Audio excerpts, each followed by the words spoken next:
সেমিফাইনালে আর্জেন্টিনা অনেক আলোচনা হবে এবং সেই আলোচনাগুলো দাবি রাখে আজকের ম্যাচে অনেকগুলো স্বস্তির পয়েন্ট রয়েছে যেগুলো নিয়ে আসলে আমাদের কিছুটা হলেও টেনশন কমে। আবার অনেকগুলো পয়েন্টস রয়েছে যেগুলো অস্বস্তির।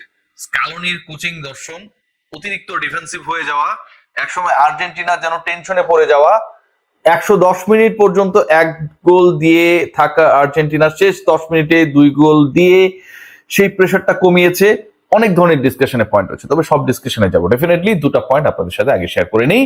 1 নম্বর পয়েন্ট, বিশ্বকাপে সেমিফাইনালে যতবারই আর্জেন্টিনা গিয়েছে এখন পর্যন্ত কখনোই হারে নাই। সো যারা বিভিন্ন সময় কেপ ভার্দে, ইজিপ্ট, সুইজারল্যান্ড বিভিন্ন দল হয়ে আসছিলেন, বিভিন্ন দলের সমর্থক হয়ে আসলে আর্জেন্টিনাকে ফলো করছিলেন, তাদের জন্য আমার কাছে মনে হয় আর্জেন্টিনার সেমিফাইনালে যাওয়া, ইংল্যান্ডের এগেনস্টে যে ক্লাসটা আমরা ওয়েট করছি, যে মানে গ্রেট সেমিফাইনাল গুলো এবারের বিশ্বকাপে আসলে হবে স্পেনের সাথে, ফ্রান্সের, ইংল্যান্ডের সাথে আর্জেন্টিনার, তার একটা। এবং সেখানটা স্ট্যাট বলছে যে আর্জেন্টিনা সেমিফাইনালে কখনো হারে নাই। সো কনফিডেন্সের জায়গায়, স্ট্যাটিস্টিক্যাল জায়গা থেকে তারা এগিয়ে থাকবে। নাম্বার 2, লিওনেল মেসি তার এন্টায়ার ক্যারিয়ারে মর্তের সেরা ফুটবলার, ইংল্যান্ডের বিপক্ষে বিশ্বকাপে কখনো খেলে নাই। So it's going to be a very exciting semifinal, যেখানটায় আর্জেন্টিনা তাদের সেই স্ট্যাপটাকে ঠিক রাখার চেষ্টা করবে। 1986 বিশ্বকাপের স্মৃতিকে ইংল্যান্ড আর্জেন্টিনা আরেকবার ফিরিয়ে আনার চেষ্টা করবে।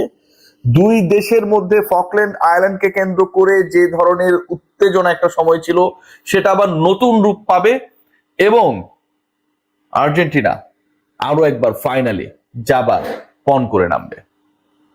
আজকে স্বস্তির দিক কোথায়, কোন জায়গাটা আসলে সবচেয়ে বড় তৃপ্তির জায়গা ছিল? শুরুটা যদি করি, যে আজকে প্রথম 10 মিনিটেই আর্জেন্টিনা লিড পেল, লিওনেল মেসি এগেইন তার ক্রস, মানে ক্রস ঠিক বললে ঠিক হবে না, যে তিনি কর্নার নিলেন এবং সেখান থেকে ম্যাক অ্যালিস্টারের অসাধারণ হেডার। 10 মিনিটের মধ্যে সুইজারল্যান্ডের বিপক্ষে এগিয়ে গেল আর্জেন্টিনা। যারা খেলাটা সকালে উঠে দেখছিলাম, 10 মিনিটের মধ্যে যখন আর্জেন্টিনা এগিয়ে গেল, সবার মানে ভাবনার মধ্যে কি ছিল? To be very honest, all were expecting যে অন্তত 3-1, 3-0, মানে মেইন টাইমের মধ্যে, I am not talking about the extra time, 90 মিনিটের মধ্যে হয়তো এরকম একটা মার্জিনে আর্জেন্টিনা জিতে যাবে। বাট সেই খেলাটা কোথায় গিয়ে ঠেকলো শেষ পর্যন্ত? 45 মিনিটস পর্যন্ত আমরা 1-0 এগিয়ে থাকা এবং পরবর্তী সময়ে আর্জেন্টিনা গোল রিসিভ করলো, যে আর্জেন্টিনাকে কেন্দ্র করে মনে করা হচ্ছিল যারা 10 মিনিটে গোল করেছে এবং এবারের বিশ্বকাপে সেটা আর্জেন্টিনার ফাস্টেস্ট গোল। কোয়ার্টার ফাইনালে গিয়ে আর্জেন্টিনা তাদের ফাস্টেস্ট গোলটা স্কোর করলো। তার পরবর্তী সময় পুরো দলটা একদম shaky, super defensive, no creativity, no attack. 10 মিনিটে প্রথম গোল পাওয়া আর্জেন্টিনা, 110 মিনিট পর্যন্ত ওই এক গোলেই থাকলো। 10 জনে পরিণত, এমবোলো লাল কার্ড দেখে তার নাটক নিয়ে আলোচনা হবে মাঠ ছাড়ার পরে। সুইজারল্যান্ড 10 জনে পরিণত হবার পরেও আর্জেন্টিনা গোলের দেখা পেল না। Definitely it's a matter of tensed. আপনাকে এই ব্যাপার নিয়ে ভাবতেই হবে, টেনশিত হতেই হবে যে আপনি প্রথম 10 মিনিটে গোল পাবার পরে যে স্ট্র্যাটেজিতে গিয়েছেন, is that supportable or not? Number 1।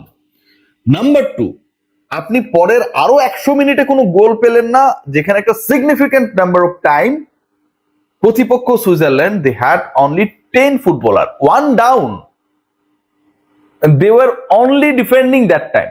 আপনি কোন স্কোর করতে পারলেন না। এরপরে আসলে স্বস্তিতে আসে, মানে আর্জেন্টিনার ম্যাচ মানে কি, আপনার লাস্ট 10-11 মিনিটসে আপনি একটা আরাম পাবেন। সারাক্ষণ টেনশন নিয়ে থাকবেন, শেষে গিয়ে ওই আরামটা পাবেন। লাস্ট 10 মিনিটসের আরামটা কোথায় গেল? Lionel Messi again in attack, match চলছে এক্সট্রা টাইমে, 111তম মিনিট, লিওনেল মেসি কিক করলেন, বল ফিরিয়ে দিলেন সুইস গোলকিপার। সেই বলটা ফিরিয়ে দেওয়ার পর একটা পাস হয়ে জুলিয়ান আলভারেজের পায়ে, এবং জুলিয়ান আলভারেজ এবারের ওয়ার্ল্ড কাপে এখন পর্যন্ত স্কোর করেন নাই। যে আলভারেজকে নিয়ে অনেক প্রত্যাশা, যে আলভারেজকে নিয়ে অনেক স্বপ্ন, যে পরিণত আলভারেজ, 22-এর আলভারেজ যদি ডেঞ্জারাস হয়ে থাকে, যখন তার প্রতি এক্সপেকটেশন ছিল না, 26-এর আলভারেজ তো আরো পরিণত, ক্লাব ফুটবল মাতিয়ে আসা আলভারেজ। সেই আলভারেজ এবারে বিশ্বকাপে প্রথম গোলটা, দ্য ওয়ে হি স্ট্রাইক, যেভাবে যে স্টাইলে তিনি গোলটা করলেন, আমার কাছে মনে হয় যে প্রথমটা এমনই হওয়া উচিত ছিল। ধারাভাষ্য কক্ষ থেকে বলা হচ্ছিল যে আলভারেজের এই গোল অন্তত আরো 1 দশক পর্যন্ত আলোচনায় থাকবে। প্রায় 20 মিটার দূর থেকে বল কিক করলেন, সুইং হয়ে গোলকিপারকে বিট করে নেট করলো। আর্জেন্টিনা 2-1 এগিয়ে গেল। খেলার বাকি তখনও আর প্রায় 12 থেকে 13 মিনিট সব মিলিয়ে। বিশাল তৃপ্তি। আলভারেজ স্কোর করতে পারে নাই আগের 5 ম্যাচ পর্যন্ত, সেই আলভারেজ গোল করলেন। মেসি গোল করছেন কিন্তু আলভারেজরা গোল পাচ্ছেন না, সেই জায়গায় যেন সেই সকল প্রশ্নের উত্তর এই গোলটা দিয়ে দিল ইনস্ট্যান্ট। বাকি থাকলো কে? লিওনেল মেসি না, তিনি অ্যাসিস্ট করেছেন, আজকে তিনি গোল করবেন না। ইংল্যান্ডের জন্য জমিয়ে রেখেছিলেন মেসি, আর ইংল্যান্ডের জন্য প্রিপারেশনটা আজকে ভালোভাবেই নিলেন আলভারেজের পরে লটারো মার্টিনেজ। ম্যাচ যখন একদম শেষের মুহূর্তে 2-3 মিনিট বাকি, লটারো 121 মিনিটে গিয়ে এবারের বিশ্বকাপে তার সেকেন্ড গোল করলেন, আজকের ম্যাচে থার্ড গোল। আগেরটা ছিল পেনাল্টি গোল, বাট এবার যে গোলটা করলেন কাউন্টার অ্যাটাকে আর্জেন্টিনা যেভাবে এই গোলটা আদায় করে নিল এবং শেষ 10 মিনিটে যেভাবে খেললো, প্রথমত এরকম অ্যাটাকিং আর্জেন্টিনা যে কোনো দলের জন্য বিধ্বংসী। লাস্ট ম্যাচ ইজিপ্টের বিপক্ষে যেই কাজটা করেছিল আর্জেন্টিনা, আজকে যেন সেটারই একটা ছোটখাটো ডামি হয়ে গেল। and Alvarez and Martinez, both of them, they are now in form. They have got the confidence যেটা ল্যাকিংসটা ছিল। আর্জেন্টিনা লিওনেল মেসি গোল না পাবার কারণে যতটুকু মন খারাপ, তার থেকে লিওনেল মেসি গোল না পেলেও Alvarez Martinez they are ready to score. এই তৃপ্তি, এই ভাবনা, এই শান্তিতে আমার কাছে মনে হয় they are more than happy, and it was very much needed.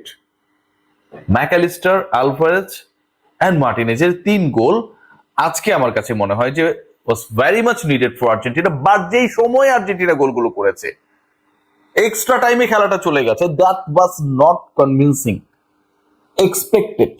এটাকে সাপোর্ট করার কোনো সুযোগ নেই। The way Lionel Scaloni actually think and the philosophy after scoring the first goal, এটা কোনোভাবে সাপোর্টেবল না। নাটক অনেক হয়েছে, নাটক করতে গিয়েই ইনফ্যাক্ট লাল কার্ড দেখেছেন, এবং সেই লাল কার্ডের কারণে একটা সময় সুইজারল্যান্ড 10 জনের পরিণত হয়েছিল। এই 10 জনের এগেইনস্ট আর্জেন্টিনা কি করতে পারে সেটাই করেছে, যা 11 জনের বিরুদ্ধেও তারা করেছিল। ওইখানটায় আমরা কোনো এক্সট্রা কোনো কিছু দেখতে পারি নাই। আলভারেজ মার্টিনেজের গোলের পাশাপাশি you have to praise Emi Martinez. আজকে যেভাবে কিপিং করেছে লাস্ট 5 গেমসে যদি দেখেন, দ্যাট মনে হচ্ছিল যে মানে তিনি কেন যেন শেকি, তার বডি চলছে না, রিফ্লেক্স প্রপার না। অনেক ক্ষেত্রেই যখন স্ট্রাইকার বা অ্যাটাকার বল নিয়ে সামনে এগুচ্ছেন, তিনি তার পজিশন থেকে সরছেন না, সামনে আগাতে চাইলেও বা মানে পারছেন না। এই যে অনেকটা স্টেডি একটা জায়গায় আমরা এমি মার্টিনেজকে দেখছিলাম, এবং যেটার জন্য আসলে তার বিশাল ফ্যান রয়েছে। আপনার জানেন, আপনার Lionel Messi, Emi Martinez the most popular footballer of the team and effective one as well. সেই এমি মার্টিনেজ যেন আবার 2022-কে ফিরিয়ে আনলেন 26-এ। আজকে the way he kept, that was really fabulous. And আমার কাছে মনে হয় অন্তত 3টা ভালো সেভ করেছেন, যেখান থেকে একটা হলেও গোল হতে পারতো। And if that happened, Argentina could be in great trouble. Argentina finally to the semifinal. আর্জেন্টিনার এই সেমিফাইনালটা আবারও বলবো, এটা একটা বিশেষ ব্যাপার, কারণ কখনোই আর্জেন্টিনা সেমিতে হারে না। কখনোই ইংল্যান্ডের বিপক্ষে লিওনেল মেসি খেলেন নাই। সো কখনোই সেমিতে না হারা আর্জেন্টিনা লিওনেল মেসির অধিনায়কত্বে এবার কি করে সেটা দেখার অপেক্ষায়। 8 গোলের লিওনেল মেসি অবশেষে তার টানা 5 ম্যাচে গোল স্কোর করার পরে থামলেন। শুরুটা করেছিলেন আলজেরিয়ার বিপক্ষে, তারপরে করেছেন অস্ট্রিয়ার বিপক্ষে, তারপর করেছেন জর্ডানের বিপক্ষে, কেপ ভার্দে, দেন ইজিপ্ট, অবশেষে সুইজারল্যান্ডের বিপক্ষে মেসি গোল পেলেন না। It's little bit of upsetting for me. সবাই ভালো থাকবে।